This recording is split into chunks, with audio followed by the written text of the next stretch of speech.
Another type of sale is an actual asset sale, direct sale. This is sale of ownership of the right to a physical product. And in a physical channel, some best examples are, buying cars, Ford or General Motors or Nissan, or going into a Walmart, buying products in their massive stores, or going to your local hardware store and buying some thermometers. Or, as we said earlier, there could be a usage fee strategy, and the fee is proportional to how much of the service you used. What's an example of companies that do usage fees? Well, every time you use your cell phone, either for voice or data, you're paying a fee proportional to the services.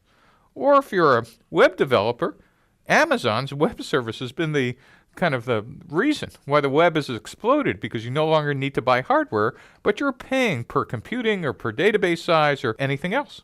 Or FedEx. You're now paying for every envelope or package you ship. Or, what's really interesting is electric power. Always used to be metered in proportional to the service. But now new solar companies have decided that instead of selling solar panels, their business model is we'll install the panels for free, but we'll also become a utility.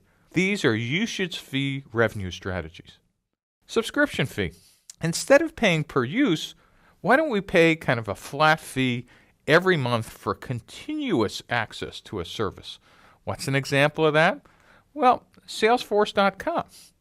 We pay literally for a continued use of the product, or maybe a better example is Netflix with all-you-could-eat downloads for videos. Want to watch infinite number of movies? You pay just a flat subscription fee. There are other revenue models, like renting. We rent houses, but the best example for me is Chegg in the book business. Now all of a sudden, I could temporarily rent books or borrow lenses, which says, listen, instead of buying expensive camera gear, which you might just use intermittently for photo shoots, like expensive Hasselblads or expensive lenses, why don't you just go in and rent them for a temporary amount of time? And of course, in the U.S. and overseas, car rentals are the exact example for transportation. Instead of buying a car in every city, when you get off a plane, it's very easy, and we just kind of take for granted that you could have temporary access to automobiles, drive them for hours or days, and return them. Another type of revenue model is licensing. It's a fee for use for intellectual property, IP. What's an example of using somebody's IP? I can't think of one. Well, if you ever used any software from any computer manufacturer, congratulations. If you ever read the fine print from Microsoft or Electronic Arts or even Apple, you don't own your software. You're actually using it under a license. Surprise! That means you can't duplicate it and make 1 million copies and give it away to your friends. You have agreed with Microsoft or Electronic Arts that you're just licensing it for use on one computer, or if they're feeling generous this year, maybe your laptop and your phone and one desktop machine, but you do not have infinite rights to their intellectual property. Another type of revenue strategy could be an intermediation fee. Now, sometimes we find this in marketplaces, and it's a fee for bringing two parties together involved in a transaction. What's an example?